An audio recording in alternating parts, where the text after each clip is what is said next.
অবশেষে আয়নাঘর থাকার কথা স্বীকার করলেন র্যাব মহাপরিচালক একেএম শহীদুর রহমান। আর বাহিনী হিসাবে র্যাব বিলুপ্ত হবে কিনা সেটি সরকারের সিদ্ধান্ত বলেও জানান তিনি। সকালে এক মতবিনিময় সভায় গুম খুনের দায় স্বীকার করে ভুক্তভোগীদের কাছে ক্ষমা চান র্যাব ডিজি। বলেন, বিচারের মাধ্যমে এ থেকে দায় মুক্তি সম্ভব। গুম খুন সহ নানা অভিযোগে মঙ্গলবার র্যাব বিলুপ্তির সুপারিশ করে বিএনপির পুলিশ সংস্কার কমিটি। এই কমিটি র্যাবকে বিলুপ্ত করার জন্য সুপারিশ করেছে। সংবাদ সম্মেলনে এসে এ প্রশ্নে র্যাব মহাপরিচালক বললেন, সেই সিদ্ধান্ত নিতে হবে সরকারকেই। এই ব্যাপারে সরকার যে সিদ্ধান্ত গ্রহণ করবে সেটাই শিরোধার্য। এই সময় প্রথমবারের মতো র্যাবের বিরুদ্ধে ওঠা গুম খুনের দায় স্বীকার করেন একেএম শহীদুর রহমান। ভুক্তভোগীদের কাছে ক্ষমা চেয়ে বলেন, বিচারের মাধ্যমে এ থেকে র্যাবের দায় মুক্তি সম্ভব। যারা র্যাব কর্তৃক হত্যাকাণ্ডের শিকার হয়েছেন তাদের পরিবারের কাছে আমরা দুঃখ প্রকাশ করি এবং ক্ষমা প্রার্থনা করি। অন্তর্বর্তীকালীন সরকার গুম খুন কমিশন করেছেন। আন্তর্জাতিক অপরাধ ট্রাইব্যুনাল এই ধরনের অপরাধ কগনিজেন্সে নিয়ে বিচার কার্য পরিচালনা করছে। তা আমরা আশা করব সুষ্ঠু নিরপেক্ষ তদন্তের মাধ্যমে আমাদের বিরুদ্ধে যে অভিযোগ আছে তার সুষ্ঠু তদন্ত হবে এবং এর বিচার হবে এবং এইভাবেই আমাদের দায়মুক্তি সম্ভব। র্যাবের শতাধিক আয়নাঘরের কথাও স্বীকার করেন তিনি। বলেন, বাহিনীর কেউ আইন হাতে তুলে নিলে কঠোর ব্যবস্থা নেওয়া হবে। জানান, এ পর্যন্ত ৫৮ কর্মকর্তা সহ ৪,০০০-এর বেশি র্যাব সদস্যকে শাস্তির আওতায় আনা হয়েছে। গুম করা, খুন করা এটা হলো ফৌজদারি অপরাধ। এই অপরাধে কখনোই আর জড়িত হবে না, এই নিশ্চয়তা আমরা দিচ্ছি। তারপরও যদি কোনো সদস্য নিজ দায়িত্বে কোনো অপরাধমূলক কার্যকলাপে জড়িত হয় তাদের বিরুদ্ধে আমরা কঠোর আইনগত ব্যবস্থা নিব। এদিকে জঙ্গি গ্রেপ্তার নিয়ে র্যাব কোনো নাটক সাজিয়েছিল কিনা সাংবাদিকদের এমন প্রশ্ন এড়িয়ে যান RAB DG. Khaled Raihan, Independent News, Dhaka. এ নিয়ে কথা বলতে রাজধানীর মিরপুর ডিওএইচএস থেকে যোগ দিচ্ছেন নিরাপত্তা বিশেষজ্ঞ ব্রিগেডিয়ার জেনারেল অবসরপ্রাপ্ত শামীম কামাল। জনাব শামীম কামাল, আপনাকে স্বাগত জানাচ্ছি ইন্ডিপেন্ডেন্ট সংবাদে। শুরুতে আপনার কাছে জানতে চাই, এই প্রথমবারের মতো র্যাবের বিরুদ্ধে ওঠা গুম খুনের বিষয়ে স্বীকার করলো র্যাবের মহাপরিচালক। বিষয়টিকে আপনি কিভাবে দেখছেন? আপনাকে ধন্যবাদ। আসলে অস্বীকার করার কোনো জো নেই। জুলাই আগস্টের বিপ্লবের পরে সবকিছুই উন্মুক্ত হয়ে গেছে এবং এখন শুধু আয়নাঘর বা এরকম স্থাপনা শুধু র্যাবে না, আমরা অন্যান্য জায়গায় অনেক জায়গায় দেখতে পাচ্ছি এবং এগুলি বাস্তবতা। কারণ ওখান থেকে যাদেরকে উদ্ধার করা হয়েছে তারা এখন এটার লাইভ বর্ণনা দিচ্ছে কোথায় কিভাবে ছিলেন, এবং ওখানে অলরেডি গুম খুন সংক্রান্ত যে কমিশন হয়েছে তাদের সদস্যরা ভিজিট করেছেন। সুতরাং এটা এটা স্বীকার করাটা খুবই স্বাভাবিক একটা বিষয় বলে মনে করি। আর একটা বিষয় হলো যে আপনার এই অতীতে যে গুম খুন গুলো হয়েছে, যে ফোর্সফুল ডিসঅ্যাপিয়ারেন্স হয়েছে, এটার দায় দায়িত্ব এখন যারা দায়িত্বে আছেন তারা কেন নেবেন, এটা একটা বিষয়। আর সবচেয়ে বড় কথা যেটা, যে আমরা জানি যে এটা একটা রাজনৈতিক উদ্দেশ্যে, অসৎ উদ্দেশ্যে বা অন্য কোনো অনৈতিক উদ্দেশ্যে এই কাজগুলি করা হয়েছে। এখন দেখুন, যারা ভুক্তভোগী তাদের এই যে ক্ষতি, এটা কোনোভাবে আমরা পুষিয়ে দিতে পারবো না। এটা কিন্তু জনগণের অধিকার, জনগণের হক। যাদের আত্মীয় স্বজন, নিকট আত্মীয় যারা গুম খুনের শিকার হয়েছেন, তাদের যে অপূরণীয় ক্ষতি, এটা যদি একমাত্র মানে বুদ্ধি আছে যার মাধ্যমে আমরা কিছুটা হলেও কম্পেনসেট করতে পারি, এটা হলো ন্যায় বিচার। এবং ন্যায় বিচারের ক্ষেত্রে কোন সংগঠন বা রাষ্ট্রপক্ষ যদি স্বচ্ছতার পরিচয় না দেয়, তাহলে কিন্তু ভবিষ্যতের যে প্রশ্নগুলি থাকবে এটা এটা থেকেই যাবে। আপনি দেখুন, মানে হয়তো 25শে জুলাই অথবা জুলাই অথবা অগাস্টে আমাদের গুম খুন যে আন্তর্জাতিক যে কমিশন বা চুক্তি আছে সেটাতে বাংলাদেশ স্বাক্ষর করেছে। সুতরাং এটা এখন উন্মুক্ত। এটা যদি আমরা না করি, এখন যদি গুম খুন সংক্রান্ত বিষয়গুলিকে আমরা অস্বীকার করি, তাহলে কিন্তু সেই চুক্তিতে স্বাক্ষর করা আমাদের জন্য মানে অনৈতিক একটা কাজ হবে। সুতরাং এখন অত্যন্ত স্বচ্ছতার সাথে এই কাজটি করা, আমার মনে হয় এখন এটা সকলেরই, সংশ্লিষ্ট সকলের একটা নৈতিক দায়িত্ব পর্যায়ে এসে পড়েছে বলে আমি মনে করছি। র্যাবের মহাপরিচালক যেটি বলেছেন যে যারা এই গুম খুনের সাথে জড়িত তাদের বিচারের মাধ্যমে বাহিনীর একটা দায় মুক্তি সম্ভব। এ বিষয়ে একটু জানতে চাই, এ বিষয়ে বিচারের যে আশা কথা আপনি বলছিলেন, এসার আপনি কতটা আশা করছেন এবং এখানে কোনো রকমের প্রতিবন্ধকতা আপনি দেখেন কিনা? আমি অত্যন্ত আশাবাদী, কারণ গুম খুন সংক্রান্ত যে কমিশনটা হয়েছে এখানে অত্যন্ত মানে ক্যাপাবল মানুষরাই আছেন এবং এখানে প্রতিবন্ধকতা কারা করতে পারে? যারা যদি কোনো রাজনৈতিক সরকার থাকে, কোনো স্বার্থান্বেষী গোষ্ঠী থাকে, তারা করতে পারে। এখন কিন্তু এটি নেই। সুতরাং আমি এটা প্রচন্ডভাবে আশাবাদী। এখন দেখুন যে র্যাবের বিষয়ে আমরা মানে খুবই মানে ইন্টারেস্টিংলি খেয়াল করলাম যে বিএনপি র্যাবের বাতিল চেয়েছে। বিএনপির সময় কিন্তু র্যাবের সৃষ্টি। এই র্যাব দীর্ঘ সময় যে অপকর্ম, যে আইন শৃঙ্খলা বহির্ভূত ঘটনার সাথে জড়িত, এটা কোনোভাবে সাংবিধানিকভাবে, নৈতিকভাবে এবং এক বিভিন্ন ফোর্সের যে কাঠামো, আইনগত কাঠামো আছে, লিগ্যাল ওয়ার্কস, তার মধ্যে পড়ে না। সুতরাং এটা পুরাটাই একটা অবৈধ কাজ, যে কাজগুলি হয়েছে গুম খুম, আমি অন্যান্য সব বিষয়ের কথা বলছি না। সুতরাং এটা কিন্তু হতেই হবে। এটা যদি না হয় তা র্যাব কেন, এটা যদি পুলিশকে দিয়ে করায়, ইভেন সশস্ত্র বাহিনীকে দিয়ে করা, সেটাও তো গর্হিত কাজ। সুতরাং এটা কোনোভাবে অ্যাকসেপ্টেড না। এবং আমি প্রচন্ডভাবে আশাবাদী এখন একটা মানে জুলাই অগস্ট বিপ্লবের পরে সব ক্ষেত্রে একটা স্বচ্ছতা আসার, মানুষের স্বচ্ছতা, মানুষ জড় আকাঙ্ক্ষায় পরিণত হয়েছে। এবং এখানে অন্তর্বর্তীকালীন সরকার থেকে শুরু করে সংশ্লিষ্ট সকল, যেমন আজকে র্যাবের মহাপরিচালক যেটা বলছেন, এই এই কথাটা তো 15 বছরের মধ্যে কোনোবার সাহসও করতেন না। এরকম কিছু বললে উনি চাকরিতে থাকতে পারতেন না, এই প্রতিবন্ধকতা ছিল। এখন কিন্তু নাই। এখন কিন্তু কোনো দিকে কোনোভাবে চাপ কেউ সৃষ্টি করার মতো অবস্থা নাই। এখন নিজেরাই নিজেদের, আমরা যদি সমস্যা সৃষ্টি না করি, তাহলে এখান থেকে খুব ভালো ফলাফল একটা আমরা সহজেই আশা করতে পারি। এটা হওয়া উচিত। কারণ বাংলাদেশের ভাবমূর্তি যেটা ক্ষুণ্ণ হয়েছে বহির্বিশ্বে, তার একটা অন্যতম কারণ কিন্তু এই র্যাব এবং গুম খুম এইসবের কারণে হয়েছে। সুতরাং আমাদের অত্যন্ত সতর্ক থাকতে হবে। বাংলাদেশের অন্যান্য পজিটিভ যে ইন্ডেক্সগুলি পৃথিবী জোড়া আমাদের সুনাম সুখ্যাতি ছড়িয়েছে, সেখানে যতটাই দুর্গন্ধ ছড়িয়েছে, সেটা কিন্তু এই এই ফোর্সফুল ডিসঅ্যাপিয়ারেন্স, গুম খুম ইত্যাদি। সুতরাং যেই জড়িত হোক না কেন, তাদের তাদের বিরুদ্ধে ব্যবস্থা নিতে হবে। এবং ভবিষ্যতে যেন কেউ এ ধরনের অপকর্মের সাথে অতি উৎসাহী হয়ে না যায়, বা কেউ কোনো এই ধরনের ধৃষ্টতা না নিশ্চয় দেখায়। নিশ্চয় সরকার এ বিষয়ে সঠিক সিদ্ধান্ত নেবে। আপনাকে অসংখ্য ধন্যবাদ দিচ্ছি আমাদেরকে সময় দেওয়ার জন্য। রাজনৈতিক দলগুলো অন্তর্বর্তী সরকারকে ব্যর্থ প্রমাণের চেষ্টা করছে বলে দাবি করেছেন তথ্য সম্প্রচার উপদেষ্টা নাহিদ ইসলাম। দলগুলো সংস্কারের পরিবর্তে নির্বাচনকে বেশি প্রাধান্য দিচ্ছে বলেও মত তার। বুধবার British global partners governance GPG প্রতিনিধি দলের সাথে সাক্ষাৎকালে এই মন্তব্য করেন নাহিদ। তিনি জানান, আইনশৃঙ্খলা পরিস্থিতি, অর্থনৈতিক সমস্যা ছাড়াও দলগুলোর সঙ্গে সমঝোতার ভিত্তিতে সংস্কার কার্যক্রম এগিয়ে নেওয়া ও বিশ্বব্যাপী যোগাযোগ স্থাপনই অন্তর্বর্তী সরকারের মূল চ্যালেঞ্জ। এ সময় জিপিজি প্রতিনিধি দল অন্তর্বর্তী সরকারকে সব রকম সহায়তার আশ্বাস দেন।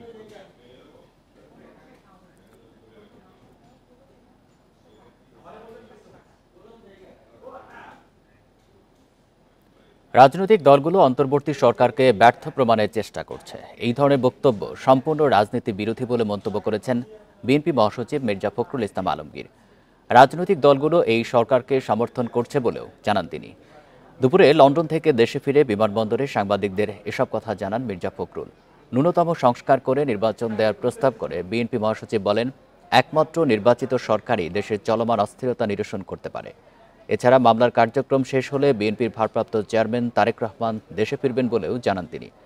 তারেক রহমান কী বার্তা দিয়েছেন এ প্রসঙ্গে মির্জা ফখরুল বলেন, যে বিজয় অর্জিত হয়েছে তা ধরে রাখতে বিএনপি নেতাকর্মীদের ধৈর্য ধরার আহ্বান জানানো হয়েছে। আমি আশা করি না যে তারা এই ধরনের বক্তব্য রাখবে। রাজনৈতিক দলগুলো সবসময় এই অন্তর্বর্তী সরকারকে সমর্থন করেছে, এবং সমর্থন করার উদ্দেশ্য একটা আছে, সেটা হচ্ছে গণতন্ত্রকে পুরো প্রতিষ্ঠা করা। আমরা এখনো বলছি যে আমরা ন্যূনতম সংস্কারগুলো করে নির্বাচন দেওয়ার জন্য। এই জন্যে যে বাংলাদেশে যে সমস্যাগুলো তৈরি হচ্ছে, এই সমস্যাগুলো নির্বাচিত সরকার ছাড়া সমাধান করা বেশ চ্যালেঞ্জিং। জুলাই হত্যাকাণ্ডের ঘটনায় যাত্রাবাড়ী থানার সাবেক ওসি আবুল হাসানকে 15 ডিসেম্বর জিজ্ঞাসাবাদের আদেশ দিয়েছে আন্তর্জাতিক অপরাধ ট্রাইব্যুনাল।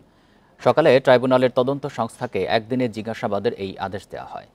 এর আগে কাশিমপুর কারাগার থেকে তাকে নেওয়া হয় ট্রাইব্যুনালে। প্রসিকিউটররা জানান, ছাত্র জনতার আন্দোলনে পুলিশের এক উপপরিদর্শকের সন্তান কলেজ শিক্ষার্থী ইমাম হোসেন তাইমকে কাছ থেকে গুলি করার পর থানায় নিয়ে মুখমণ্ডল বিকৃত করে মৃত্যু নিশ্চিত করার ঘটনায় যুক্ত ছিলেন যাত্রাবাড়ী থানার সাবেক ওসি আবুল হাসান।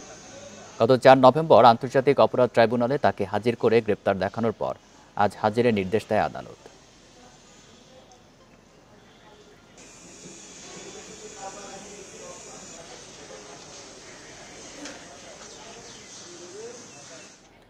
যাচাই বাছাই হবে আওয়ামী লীগের 3 মেয়াদে মুক্তিযোদ্ধা সনদে সরকারি চাকরি পাওয়ার 23,000 কর্মকর্তা কর্মচারী।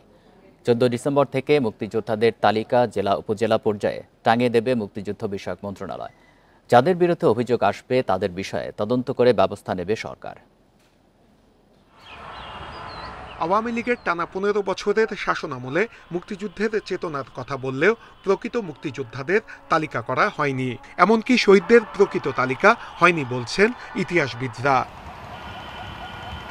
শেখ হাসিনার টানা 3 মেয়াদে প্রায় 18,000 ব্যক্তির নামে মুক্তিযোদ্ধার গেজেট জারি করে মন্ত্রণালয়। মুক্তিযোদ্ধার তালিকার মধ্যে 8,000 ভুয়া সনদধারী চিহ্নিত হয়। এই তালিকায় আরও অনেক ভুয়া মুক্তিযোদ্ধার সনদধারী আছেন বলে অভিযোগ উঠেছে।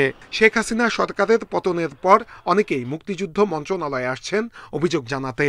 আমাদের এলাকায় 36 জন ভুয়া মুক্তিযোদ্ধার তালিকা এই অফিসে বহু আগে থেকে দেওয়া ছিল, যেটা নিয়ে এর আগে কেউ কোনো প্রতিকার পায়নি। 5 তারিখের পরে আমি নিজে এখানে এসে অভিযোগ জমা দিছি। মুক্তিযোদ্ধারা বলছেন গত 16 বছরে টাকার বিনিময়ে অনেকেই ভুয়া মুক্তিযোদ্ধা সনদ নিয়েছেন, যে কারণে প্রকৃত মুক্তিযোদ্ধাদের পড়তে হচ্ছে বিব্রতকর অবস্থায়। 15টি বছর মুক্তিযোদ্ধার জন্য কিছু করে না। জামুকা থেকে মুক্তিযোদ্ধা বানাতে হলে আমি জোর গলায় বলতে পারি 5 লাখ টাকা কন্ট্রাক্ট প্যাকেজ থাকে। মুক্তিযুদ্ধ মন্ত্রণালয়ের সবশেষ তথ্য অনুযায়ী গত 16 বছরে মুক্তিযোদ্ধা সনদে 23,000 নিয়োগ। এদের সনদ যাচাই বাছাই করা হবে।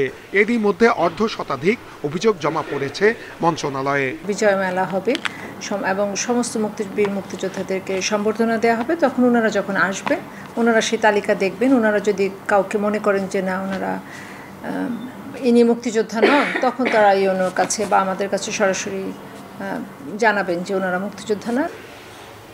স্বাধীনতার এত বছর পরেও অনেক প্রকৃত মুক্তিযোদ্ধা মানবেতর জীবনযাপন করছেন। অন্যদিকে ভুয়া সনদ নিয়ে অনেকেই সরকারি সুযোগ সুবিধা আদায় করছেন। ইতিহাসবিদরা বলছেন দ্রুততম সময়ের মধ্যে এদের চিহ্নিত করে আইন অনুযায়ী কঠোর ব্যবস্থা নিতে হবে। নূরে আলম, ইন্ডিপেন্ডেন্ট নিউজ, ঢাকা। জুলাই আন্দোলনে হত্যা মামলায় যাত্রাবাড়ী থানার সাবেক ওসি আবুল হাসানকে আন্তর্জাতিক অপরাধ ট্রাইব্যুনালে হাজির করা হয়েছে।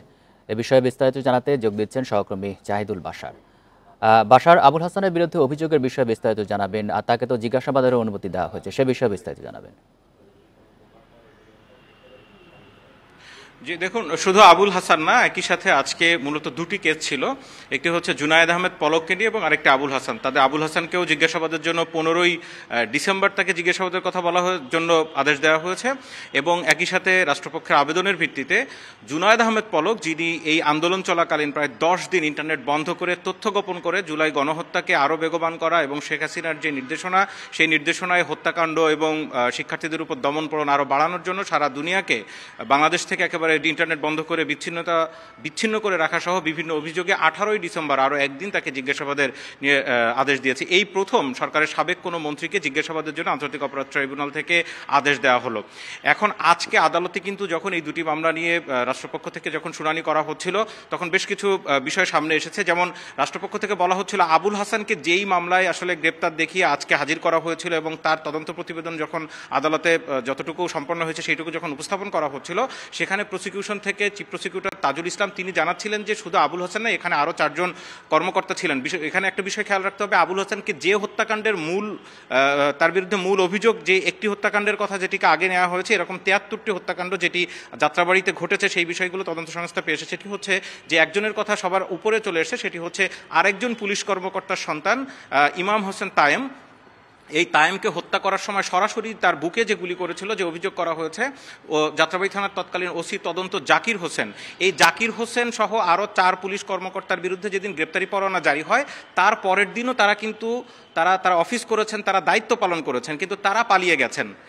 সেখানে শুধুমাত্র আবুল হাসানকে কক্সবাজার থেকে গ্রেপ্তার করা হয়েছে। বাকি 4 জন গ্রেপ্তারি পরোয়ানার পরের দিনও যেখানে অফিস করেন তারা কিভাবে পালিয়ে গেলেন, এই প্রশ্নটি যখন প্রসিকিউশন থেকে আদালতে উত্থাপন করা হয়, আদালত সেই বিষয়টি গুরুত্বের সাথে নিয়েছেন এবং আদালত সেখানে বলেছেন যে আগামী 7 দিনের ভিতরে এই বিষয়ে পুলিশকে তদন্ত রিপোর্ট দিতে হবে। কারা, শুধু এই 4 জন না, এরকম অনেকের আছে যারা আন্তর্জাতিক অপরাধ ট্রাইব্যুনাল থেকে গ্রেপ্তারি পরোয়ানাভুক্ত, মানবতা বিরোধী ও গণহত্যায় অভিযুক্ত, তারা কিভাবে পালিয়ে যাচ্ছে, কারা তাদেরকে সহযোগিতা করছে, পুলিশ কর্মকর্তারা কিভাবে তাদের একদিন অফিস করার পরের দিনই তারা পালিয়ে যাচ্ছেন গ্রেপ্তারি পরোয়ানা শোনার সাথে সাথে, এই ব্যাপারে কারা সহযোগিতা করছে এই বিষয় নিয়ে 1 সপ্তাহের মধ্যে প্রতিবেদন দাখিল করতে আন্তর্জাতিক অপরাধ ট্রাইব্যুনাল কিন্তু আজকে আদেশ দিয়েছেন।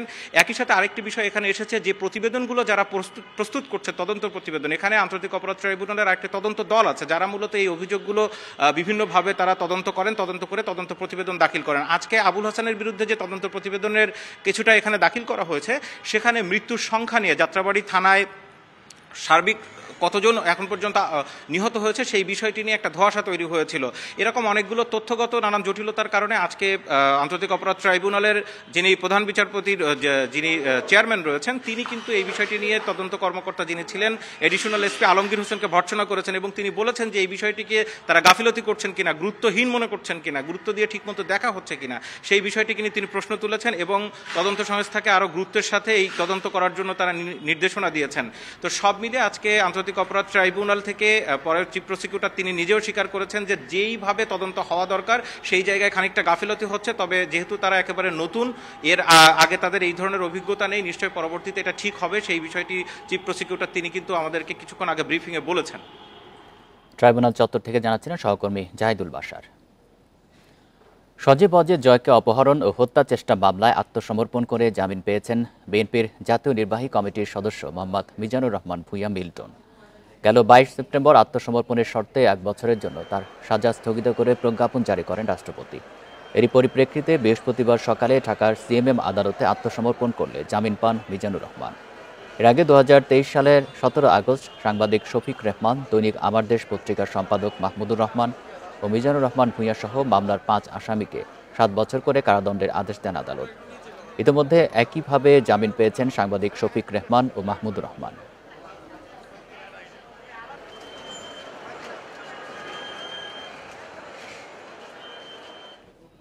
জ্ঞাত আয় বহির্ভূত সম্পদের মামলায় ব্যবসায়ী গিয়াসউদ্দিন আল মামুনকে খালাস দিয়েছে আপিল বিভাগ। এর আগে এই মামলায় হাইকোর্ট থেকেও খালাস পান তিনি। সকালে প্রধান বিচারপতি সৈয়দ রেফাত আহমেদের নেতৃত্বাধীন 5 সদস্যের আপিল বেঞ্চ এই রায় দেন। নোটিশের পরও সম্পদের হিসাব দাখিল না করার অভিযোগে 2007 সালে ক্যান্টনমেন্ট থানায় মামলা করে দুদক। মামলায় গিয়াসউদ্দিন আল মামুনের বিরুদ্ধে 100 কোটি টাকারও বেশি জ্ঞাত আয় বহির্ভূত সম্পদের অভিযোগ করা হয়। এই মামলা 2008 সালের 27 মার্চ বিচারিক আদালত মামুনকে 10 বছরের কারাদণ্ড দেয়। পরে হাইকোর্ট থেকে খালাস পান তিনি। তবে হাইকোর্টের ওই রায়ের বিরুদ্ধে আপিল করে দুদক। বৃহস্পতিবার ওই আপিল শুনানি শেষে খালাস দেয় আপিল বিভাগ।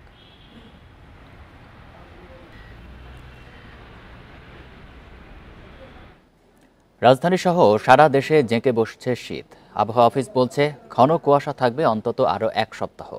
2-1 দিনের মধ্যেই বয়ে যেতে পারে শৈত্যপ্রবাহ। বৃহস্পতিবার সর্বনিম্ন তাপমাত্রা রেকর্ড হয়েছে চুয়াডাঙ্গায় 10.2 ডিগ্রি সেলসিয়াস। মেহেরপুরে সকালের বড় অংশ এমন কুয়াশায় ঢেকে থাকছে প্রকৃতি। ডিসেম্বরের শুরু থেকে সারা দেশের তাপমাত্রা কমতে শুরু করলেও বুধবার রাত থেকে তাপমাত্রা কমতে থাকে দ্রুত।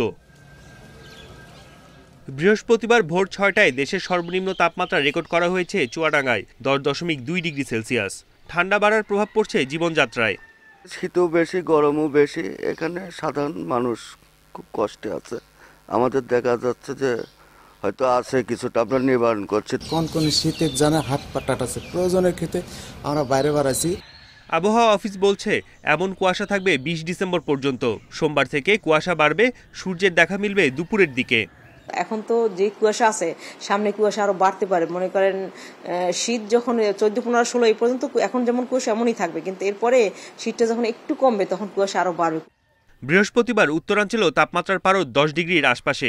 আবহাওয়া অধিদপ্তর বলছে আগামী 5-7 দিন তাপমাত্রা কমতে থাকবে। 2-1 দিনের মধ্যেই বয়ে যেতে পারে শৈত্যপ্রবাহ। একটা ওয়েভ আসতেছে, এখন আজকে ওয়েভের অনেকটা কাছাকাছি এবং আগামীকাল এবং আগামী পরশু আরো তাপমাত্রা কমে আসবে। তখন মনে হয় শৈত্যপ্রবাহ, মৃদু শৈত্যপ্রবাহ হওয়ার সম্ভাবনা আছে এবং সেই আরো বেশি যে তাপমাত্রার যে ঢেউটা এটা 15, 14, 15, 16 তারিখের দিকে আমরা বেশি পাবো বলে মনে করছি। আবহাওয়া অফিসের পূর্বাভাস বলছে এ মাসে একাধিক শৈত্যপ্রবাহের আশঙ্কা আছে। বনি ইবনে কামাল, ইন্ডিপেন্ডেন্ট নিউজ, ঢাকা। ঘন কুয়াশার কারণে 7 ঘন্টা বন্ধ থাকার পর দৌলতদিয়া পাটুরিয়া নৌ রুটে ফেরি চলাচল শুরু হয়েছে। সকাল 10টা থেকে ফেরি চলাচল শুরু হয়। এর আগে রাত ৩টা থেকে দুর্ঘটনা এড়াতে ফেরি চলাচল বন্ধ রাখা হয়। বিআইডব্লিউটিসি দৌলতদিয়া ঘাট শাখার ব্যবস্থাপক জানান, রাতে ঘন কুয়াশায় নদীপথ অস্পষ্ট হয়ে যায়। দুর্ঘটনা এড়াতে এ সময় ফেরি চলাচল বন্ধ করে দেওয়া হয়। ফেরি বন্ধ থাকায় ঘাট এলাকায় শতাধিক যানবাহন আটকা পড়ে। এতে ভোগান্তিতে পড়ে চালক ও যাত্রীরা। পরে সকাল 10টায় কুয়াশা কেটে গেলে আবারও ফেরি চলাচল শুরু হয়।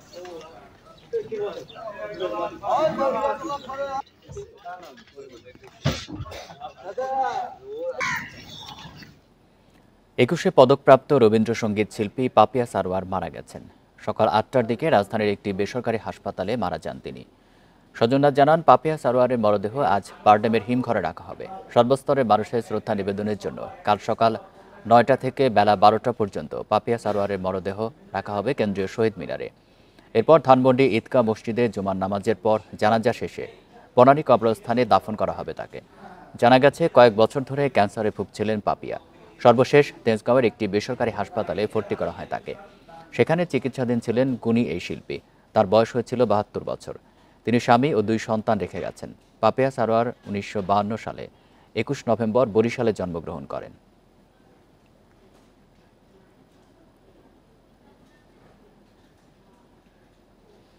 দেখছেন বিরতিহীন সংবাদ দুপুর। সংবাদে আরো জানাচ্ছে, উচ্চ শুল্ক, ডলার সংকটে ফল আমদানি কমেছে। রোজায় চাহিদা বাড়লে সরবরাহে ঘাটতির শঙ্কা।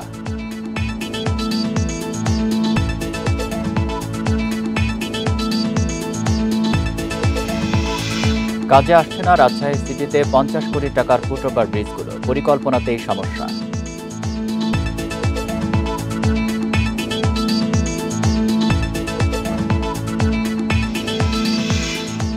চিন্ময় কৃষ্ণ দাসের পক্ষে ঢাকা থেকে যাওয়া আইনজীবীর জামিন আবেদন গ্রহণ করেছে আদালত। তবে স্থানীয় আইনজীবী না থাকায় হয়নি শুনানি। সকালে চট্টগ্রাম মহানগর দায়রা জজ সাইফুল ইসলামের আদালতে এই জামিন আবেদন করেন সুপ্রিম কোর্টের আইনজীবী রবীন্দ্র ঘোষ। চট্টগ্রাম আইনজীবী সমিতির সভাপতি নাজিমউদ্দিন চৌধুরী জানান, আদালত জামিন আবেদন গ্রহণ করেছেন, তবে স্থানীয় আইনজীবী না থাকায় শুনানি হয়নি। এর আগে একই আদালতে চিন্ময় কৃষ্ণের জামিন শুনানির জন্য দিন ধার্য হয় 2 জানুয়ারি। 31 অক্টোবর রাষ্ট্রদ্রোহ মামলা হয় চিন্ময় কৃষ্ণ দাসের বিরুদ্ধে। ঢাকা থেকে 25 নভেম্বর গ্রেপ্তার হন তিনি। জামিন আবেদন নাকচ করে এর পরদিনই তাকে পাঠানো হয় কারাগারে।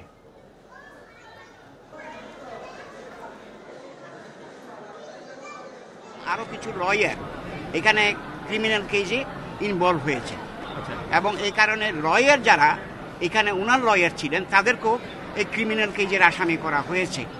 কিন্তু উনি যেহেতু কোর্টে আসতে পারছেন না, সেহেতু আমি ঢাকা থেকে তাদেরকে অ্যাসিস্ট করার জন্য, সাহায্য করার জন্য এখানে আজকে উনি একটা দরখাস্ত নিয়ে আসছিলেন এবং ওনার ওকালতনামাটা ছিল সুপ্রিম কোর্ট বারের। তো বিজ্ঞ আদালত বলছে যে এই বারের একটা ওকালতনামা যে কোনো লয়ার দিয়ে আপনি দিলে আমি শুনানি করব, এই কথা বলে ওনাকে আপাতত এই অবস্থায় আছি। উচ্চ শুল্ক, ডলার সংকট, ব্যাংকিং খাতে অস্থিরতায় বিদেশি ফল আমদানি কমেছে। এই পরিস্থিতিতে রোজায় চাহিদা বাড়লে সরবরাহে ঘাটতি দেখা দিতে পারে। দাম নিয়ন্ত্রণে রাখতে দ্রুত ব্যবস্থা নেয়ার তাগিদ দিয়েছেন আমদানিকারকেরা। তবে কর্তৃপক্ষ বলছে, রোজার আগে এখনও যথেষ্ট সময় রয়েছে। চট্টগ্রাম বন্দরের তথ্য অনুযায়ী গত অর্থ বছরের তুলনায় বিদেশি ফল আমদানি হয়েছে অর্ধেকেরও কম। আপেল, কমলা, আঙ্গুর ও নাশপাতির কোনোটি আমদানি হয়েছে 10 ভাগ, কোনোটি এসেছে 48%। সামনে রোজা আসছে, তবুও আমদানিকারকদের তোড়জোড় বাড়েনি। ব্যবসায়ীরা বলছেন, গত 2 বছরে ফল আমদানিতে শুল্ক প্রায় দ্বিগুণ হয়েছে। কিছু ফলের দামের চেয়েও শুল্ক বেশি।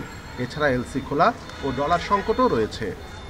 এক কন্টেনার আপেল মালটার মধ্যে 23 লাখ আপ, যেটা আগে আমরা দিতাম দেখি আপনার 15 লক্ষ, 16 লক্ষ টাকা, 12 লক্ষ টাকা, এটা ডবল হয়ে গেছে। বাংলাদেশ ব্যাংক কর্তৃক একটি সিদ্ধান্ত গ্রহণ করা হয়েছে, যারা আমদানিকারক আছেন তাদেরকে 3 মাসের ক্রেডিটে আমদানি করার একটি সুযোগ দিয়েছেন। সেই সুযোগটি যদি আমদানিকারকরা গ্রহণ করতে পারেন, তাহলে আমার মনে হয় যে পণ্য আমদানি করা সহজ হবে। তবে ফল নিয়ে এখনই চিন্তার কিছু নেই বলে দাবি কর্তৃপক্ষের। আমদানি শুরু না হলেও যথেষ্ট অনুমতিপত্র দেওয়া হয়েছে। আমদানি অনুমতিপত্র আমাদের যে পরিমাণ দেওয়া আছে, সুতরাং কোনো বিষয়ে আমাদের মানে ব্যতিক্রম হবে না।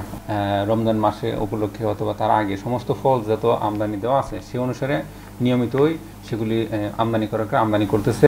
সবচেয়ে বেশি ফল আসে ভারত, পাকিস্তান, চীন ও অস্ট্রেলিয়া থেকে। এর বাইরে মধ্যপ্রাচ্যের বিভিন্ন দেশ থেকেও আসে বিপুল পরিমাণ ফল। অনুপম শীল, ইন্ডিপেন্ডেন্ট নিউজ, চট্টগ্রাম। মানিকগঞ্জে চরকাটারে ইউনিয়ন পরিষদে ৮০০ ভুয়া জন্ম নিবন্ধন সনদ করার অভিযোগ উঠেছে চেয়ারম্যান, সাবেক প্রশাসনিক কর্মকর্তা ও উদ্যোক্তার বিরুদ্ধে। বিষয়টি জানার পর সরকারি জন্ম নিবন্ধন সার্ভার বন্ধ রেখে তদন্তে নেমেছে প্রশাসন। এতে জন্ম নিবন্ধন করতে এসে ভোগান্তিতে পড়েছেন ওই ইউনিয়নের বাসিন্দারা। সম্প্রতি যমুনা নদীর ভাঙনে মানিকগঞ্জের দৌলতপুর উপজেলার চরকাটারি ইউনিয়ন পরিষদ কার্যালয় বিলীন হয়ে যায়। পরে চেয়ারম্যান আয়ুব আলীর নিজ বাড়ি নাগপুর উপজেলার ফয়েজপুর গ্রামে দাপ্তরিক কার্যক্রম শুরু করেন। সেখানে বসে ভুয়া জন্ম সনদ করার অভিযোগ উঠেছে পরিষদের চেয়ারম্যান ও সাবেক প্রশাসনিক কর্মকর্তা ও উদ্যোক্তার বিরুদ্ধে। সিরাজগঞ্জ, টাঙ্গাইল, পাবনা 4 ডিস্ট্রিক্টের লোক হইতে পারে, অথবা বাইরের লোক হইতে পারে, 2-1 জন রোহিঙ্গা হইতেই পারে, 2-1 জন। কয় যাবেন এটা জন্ম নিবন্ধন করছে, এটা ভুয়া। এই হিসাবে আমাদের সমস্যা হচ্ছে, জন্ম নিবন্ধন করতে পারছি না। চেয়ারম্যান আয়ুব আলী ও সাবেক প্রশাসনিক কর্মকর্তা আলমগীর হোসেনের ব্যক্তিগত আইডি ব্যবহার করে 2023 সালের ডিসেম্বর থেকে 2024 সালের অক্টোবর পর্যন্ত 795টি ভুয়া জন্ম নিবন্ধন সনদ বের করেছেন পরিষদের উদ্যোক্তা জলিল মণ্ডল। ভিন্ন এলাকার কয়েকটা আছে, তো পরে আগের যে প্রশাসনিক কর্মকর্তা ওনাকে বললাম যে এইগুলার ফাইলগুলো আমাকে একটু দেখান, কিভাবে করলেন আপনি। তো পরে তখন আর কি বিষয়টা উদ্ঘাটন হয়েছে। এই বিষয়ে অভিযুক্ত উদ্যোক্তার বক্তব্য পাওয়া না গেলেও জালিয়াতির বিষয়টি স্বীকার করেছেন সাবেক প্রশাসনিক কর্মকর্তা ও চেয়ারম্যান। সপ্তাহে 2 দিন যাইতাম, পরবর্তীতে একটা পাসওয়ার্ড জলিল উদ্যোক্তার ওনার কাছে দিয়ে দেওয়া হয়েছিল, উনি ওটিপি নিয়ে কাজ করছে। কাজগুলো করছে আমার পাসওয়ার্ড আইডি ব্যবহার করে, সেও স্বীকারোক্তিমূলক জবানবন্দি দেশে স্ট্যাম্প করে দিয়েছে। আমাদের অনলাইনে এদেরকে এই নিবন্ধন নাম্বারই পড়ছে, কিন্তু এদের কোনো হার্ড কপি আমাদের কাছে প্লেস করেনি। এ ধরনের জালিয়াতি ফৌজদারি অপরাধ জানিয়ে জড়িতদের বিরুদ্ধে ব্যবস্থা নেয়ার কথা বলছে প্রশাসন। অন্যায়ভাবে এসে যেই বাংলাদেশের অন্য কোনো জেলা থেকে এসে যদি ওইখানে রেজিস্ট্রেশন হয় বা অন্য কোনো দেশ থেকে এসে হয়, সেইগুলো সরকার তাদের বিরুদ্ধে ব্যবস্থা নেবে। চরকাটারি ইউনিয়নের জনসংখ্যা প্রায় 14,000। Independent News. রাজশাহী সিটি কর্পোরেশনে অর্ধশত কোটি টাকা ব্যয়ে নির্মিত ফুটওভার ব্রিজগুলো কাজে আসছে না। নগরবাসীর অভিযোগ, উঁচু সিঁড়ি ও ঠিক জায়গায় নির্মিত হয়নি এসব। নগর পরিকল্পনাবিদরা বলছেন, বসানোর আগে যাচাই করা হয়নি এসবের প্রয়োজন আছে কিনা। রাজশাহী সিটি কর্পোরেশন যানজট কোলাহলমুক্ত নগরী হিসেবে দেশ জুড়ে পরিচিত। 2018 সালে সিটির অবকাঠামো উন্নয়নের জন্য বরাদ্দ দেওয়া হয় 3,000 কোটি টাকা। এর মধ্যে 2023 সালের এপ্রিলে 50 কোটি 72 লাখ টাকা ব্যয়ে 10টি ফুটওভার ব্রিজ নির্মাণের সিদ্ধান্ত নেয় সিটি কর্পোরেশন। পথচারীদের নিরাপত্তা, সড়ক দুর্ঘটনা এড়ানো সহ সড়কে গতি ফেরাতে এমন প্রকল্প নিলেও তা খুব একটা কাজে আসছে না নগরবাসীর। পথচারীরা বলছেন, ফুটওভার ব্রিজের সিঁড়িগুলো উঁচু, এগুলোতে উঠতে সময় লাগে। এজন্য ফুটওভার ব্রিজের চেয়ে নিচ দিয়ে রাস্তা পারাপার হওয়াটাই সহজ। যারা উঠছে তারা 10 মিনিট, 15 মিনিট, 20 মিনিট, আধা ঘন্টা ধরে ওখানে গল্পযোগ করছে, ছবি তুলছে, এই করছে সেই করছে, কিন্তু আপ ডাউন করে না। সঠিক জায়গায় হয় নাই, সেজন্য সবাই নিচ দিয়ে পারাপার হচ্ছে। ওই পাশে একটা লেন আছে, এপাশে পার হলে ওপার চলে যাচ্ছি, তো এজন্য কষ্ট করে আর উপরে উঠছি না। নগর পরিকল্পনাবিদরা বলছেন, রিকশার নগরীতে ফুটওভার ব্রিজের প্রয়োজন ছিল কিনা সে বিষয়ে কোনো সমীক্ষা করা হয়নি। ব্যয়বহুল প্রকল্পের প্রস্তাবনাতেও ছিল ভুল।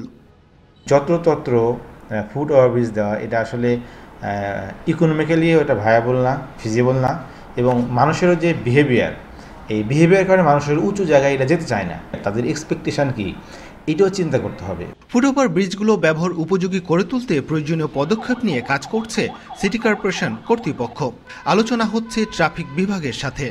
মানুষ সাধারণত ফ্লাইওভারে উঠতে চায় না, ঢাকা অন্যান্য মহানগরে উঠতে চায় না। যদি সে সুযোগ পায় ক্রস রোড করে দিতে, সেটা করা যায়, কিন্তু এখানে কর্মসংস্থান, শিল্প, ব্যবসা প্রতিষ্ঠান খুব একটা বেশি নেই। এখন যেমন কমিউনিকেশন সুবিধাগুলো যখন বাড়বে, তখন কিন্তু এইখানে নগরবাসীর সংখ্যা বাড়বে। 10টি ফুটওভার ব্রিজের মধ্যে 6টি চলতি বছরের সেপ্টেম্বরে জনসাধারণের জন্য খুলে দেওয়া হয়েছে। 3টি নির্মাণ কাজ চলছে, একটি ওভারব্রিজের স্থান এখনও নির্ধারণ করা হয়নি। Mustafizur Rahman, independent News, Rajshahi. এই ছিল বিরতিহীন সংবাদ দুপুরে। ইন্ডিপেন্ডেন্ট টেলিভিশনের সব খবরের আরো বিস্তারিত জানতে চোখ রাখুন ফেসবুক, এক্স এবং ইউটিউবে। ধন্যবাদ সবাই।